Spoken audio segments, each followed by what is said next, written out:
तर भूखंडावरून सिडको आणि नवी मुंबई महानगरपालिकेमध्ये वाजलेला आहे। सिडकोने एक भूखंड विकलेला आहे, मात्र तो भूखंड आता महानगरपालिकेला हवा आहे। त्यामुळे सिडको आणि नवी मुंबई मनपामध्ये वाद सुरू झालेला आहे। सिडकोने विकलेला भूखंड हा पालिकेला हवाय। आरोग्य केंद्र उभारणीसाठी भूखंडाची मागणी ही पालिकेने केली आहे। ऐरोली सेक्टर 12 मधील प्लॉट क्रमांक 2 हा सिडकोने टेंडर प्रक्रियेद्वारे विकला होता। विकासकांना त्या ठिकाणी खासगी रुग्णालय उभारले, मात्र नवी मुंबई मनपाच्या स्थायी समिती सभापतींनी भूखंड इमारतीसह पालिकेला हस्तांतरित करून या ठिकाणी नागरी आरोग्य केंद्र उभारण्याचा ठराव मांडला।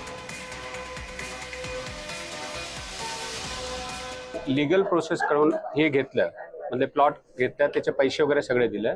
त्याच्यानंतर पैसे दिल्यानंतर माझ्या अलॉट झाले जेव्हा, तेव्हापासून कुठे पण मी गेल्या NOC वगैरेसाठी काय पण पाहिजे, मला CC पाहिजे, तर हे जे अशोक भाऊसाहेब पाटील स्थानिक नगरसेवक आहे त्यांच्याकडे काही ना काही विरोध होता। तिथे मी जिथे गेल्या तिथे ते लोक मला मतलब खूप त्रास दिला, लवकर हे NOC आणि CC वगैरेसाठी त्रास देत होतं पहिल्यापासून।